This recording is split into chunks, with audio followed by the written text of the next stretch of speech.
ये double engine की सरकार प्रधानमंत्री मोदी जी के नेतृत्व में, उनके मार्गदर्शन में जो बोलती है वह करके दिखाती है, और जितना करती है उतना ही बोलती है।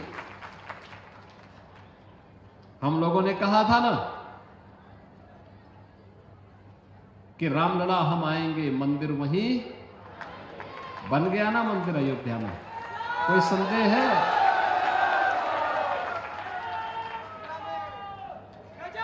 कोई संदेह है? और हम आज फिर इस बात को कह रहे हैं कि कयामत के दिन तक भी कभी, कयामत का दिन तो कभी आना ही नहीं है, और इसलिए बाबरी ढांचे का पुनर्निर्माण कभी होना ही नहीं है। जो कयामत के दिन आने का सपना देख रहे हैं, ऐसे ही सड़ गल जाएंगे, कभी वह दिन आने वाला नहीं है। और उनके सपनों को ऐसे ही हम अपनी विरासत को सम्मान देते हुए, भारत की गौरवशाली परंपरा को, सनातन धर्म की इस परंपरा को, जैसे प्रधानमंत्री जी ने 25 नवंबर को अयोध्या धाम में आकर के सनातन के प्रतीक श्री राम मंदिर में भव्य केसरिया ध्वज का आरोहण किया था, ये केसरिया ध्वज हमेशा ही भारत के इस गौरव को, सनातन के इस गौरव को आगे बढ़ाने का कार्य इसी मजबूती के साथ करेगा। बहनों और भाइयों, आप याद करिए ना, अयोध्या में 500 वर्षों के बाद एक गौरवशाली क्षण हमारे सामने आया। इन 500 वर्षों में अनेक राजा महाराजा आए, अनेक सरकारें आई होंगी। 1947 में भारत आजाद हुआ,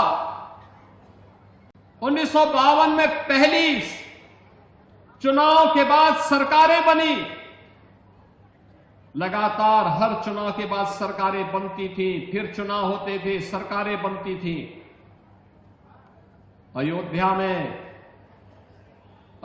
में भगवान राम का, उनकी जन्मभूमि पर भव्य मंदिर के निर्माण का कार्य हो, आखिर ये उनके मन में क्यों नहीं आया? आज तो हर व्यक्ति कहता है कि साहब राम हमारे भी हैं। हमने कहा सभी के हैं, राम तो सबके हैं,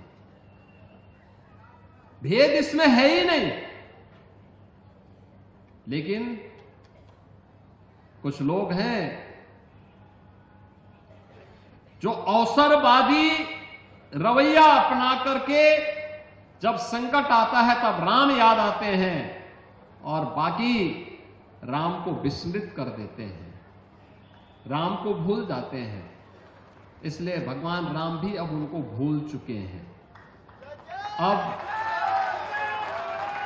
अब उनकी नैया कभी पार नहीं होनी है, उनको कभी आगे नहीं बढ़ना है। इन रामद्रोहियों के लिए अब कोई जगह नहीं जो राम भक्तों पर गोली चला रहे थे, राम काज में बाधक थे। इन लोगों के लिए अब कोई जगह नहीं। और जो लोग अभी सपना देख रहे हैं बाबरी ढांचे का, तो उनको हम भी ये बता देना चाहते हैं कि कयामत का दिन कभी नहीं आने वाला है और कभी नहीं आएगा।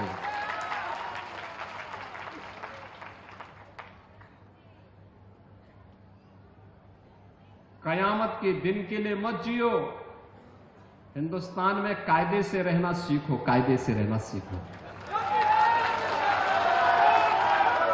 यहां का कानून मानो, कानून मानोगे, कायदे से रहोगे तो फायदे में रहोगे, और नहीं तो आगे का रास्ता तो फिर कहां के लिए जाता है, वह फिर कानून कोई तोड़ेगा तो वह रास्ता सीधे जहन्नुम की तरफ ही लेके जाता है, कहीं और की तरफ नहीं लेके जाता है। कानून तोड़ करके कोई जन्नत जाने का सपना देख रहा है तो सपना उसका कभी पूरा नहीं होने वाला है।